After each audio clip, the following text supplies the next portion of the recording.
The two feast days on either side of yesterday's celebration of the Ascension, St. Bede on Wednesday and St. Augustine today, give us two very different senses of monastic life, two very different pictures of the history of the faith in these lands.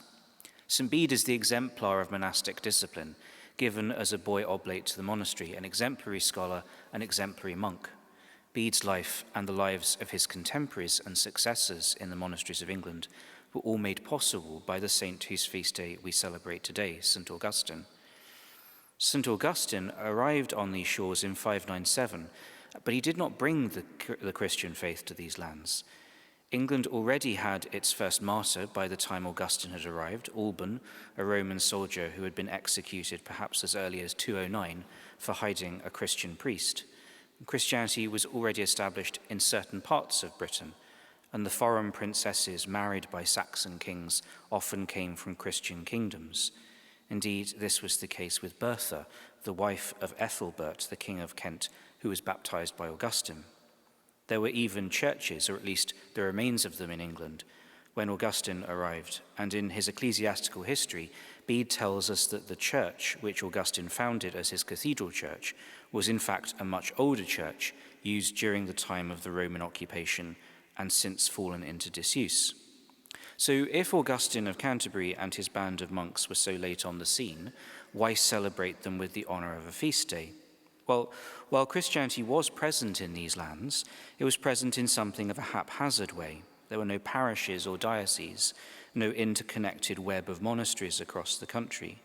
There were priests, but they were probably for small communities and perhaps acted as chaplains for those foreign princesses married into the royal houses of Britain. What Augustine gave to these lands was a living relationship to the universal church and a missionary zeal. Augustine's mission to the English was papally sanctioned, and from the start he brought with him that consciousness of the universality of the church. It's no surprise that among the things he brought with him from Rome were some of the relics of the apostles and the relics of the Roman martyrs.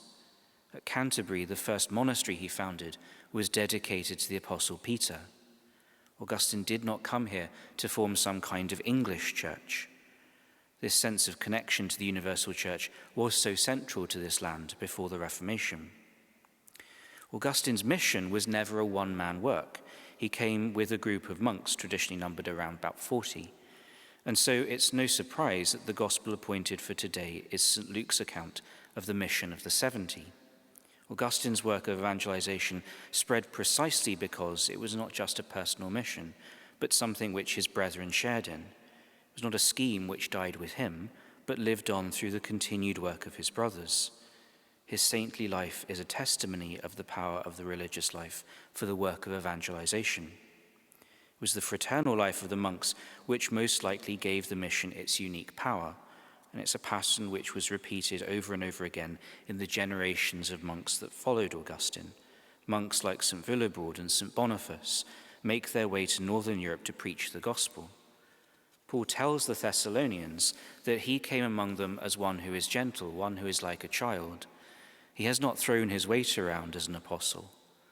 Origen, commenting on these words of Paul, connects them with Jesus' teaching that those who want to be great must become like children. The life of the monk, the life of any religious, is one which teaches us that little way, that fraternal life is the path of smallness and humility which leads to true greatness. We today do not inhabit the same England which Augustine encountered, even though Christian life can feel more institutionally fragile than it once has in the past. But the example of Augustine and that first band of monks shows us how we can put our lives, both our fraternal life and our own religious life, at the service of the new evangelization.